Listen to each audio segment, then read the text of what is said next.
एक प्रेगनेंसी जो नहीं चल रही है यानी जिसमें हार्ट बीट नहीं है उसको ख़त्म करना यानी उसको अबॉर्ट करवाना ईज़ी है। आजकल मेडिसिन का अब्यूज़ भी बहुत ज़्यादा है, ओवर द काउंटर लोग जाके पकड़ा देते हैं और जो मिसकैरेज वाला पेशेंट होता है वो बड़ा अच्छा रिस्पॉन्ड करता है मेडिसिन को।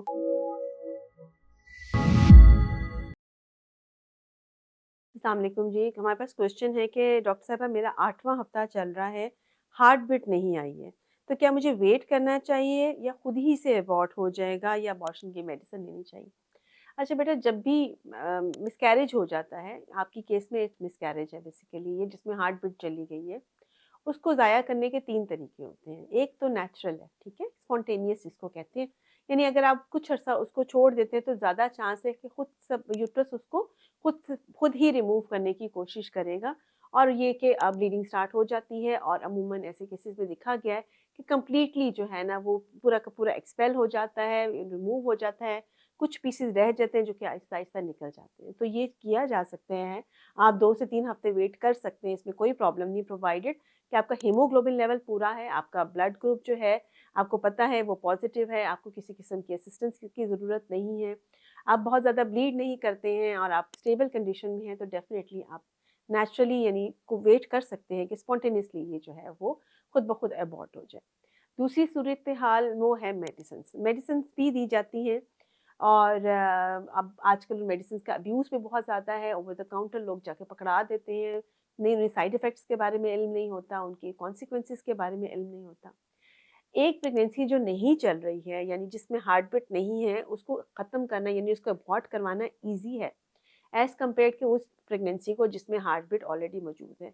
तो जो लोग मिसयूज़ कर रहे हैं वो इसको अबॉर्शंस के लिए यूज़ कर रहे हैं। तो उन लोगों को भी मेरा ये मैसेज है कि प्लीज़ इसको इस मकसद के लिए इस्तेमाल ना करें। अक्सर उसके साइड इफ़ेक्ट्स इतने ज़्यादा होते हैं जो कि फिर पेशेंट पे या उस बच्चे के ऊपर जो है वो आना शुरू हो जाते हैं।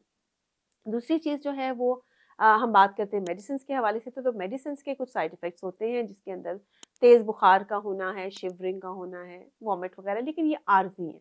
तो आप मेडिसिन्स भी यूज़ कर सकते हैं। अमूमन आपको 2 डोज़ेज़ या 3 डोज़ेज़ डिपेंड कि वो कौन-सी डोज़ जो है वो डॉक्टर यूज़ कर रहा है वो आपको बताते हैं।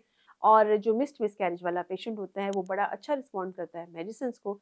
एक दिन आपके टेम्परेरी साइड इफ़ेक्ट्स आपको ज़रूर आते हैं जिसमें वॉमिट का हो जाना, बुखार तेज़ हो जाना। और उसके लिए आप उसकी मेडिसिन भी ले सकते हैं, यानी वॉमिट की और दर्दों की या बुखार की दवाई भी साथ आप ले सकते हैं, जिसके साथ जो है ये रिमूव हो जाता है। समटाइम्स ये पूरा होता है और समटाइम्स इसके पीसेस रह जाते हैं। अगर तो इसमें भी आपको हैवी ब्लीडिंग नहीं हो रही और पीसेस आपको तंग नहीं करे तो अगेन आप वेट कर सकते हैं या मेडिसिन को रिपीट कर सकते हैं। जिस सूरत-ए-हाल में ये मेडिकल ट्रीटमेंट फेल होता है तो फिर आपको सक्शन क्यूरेटाज या सक्शन इवैक्यूएशन की जो है वो मशवरा यानी डीएनसी का मशवरा भी दिया जा सकता है। और तीसरा जो होता है वो डीएनसी का प्रोसीजर होता है।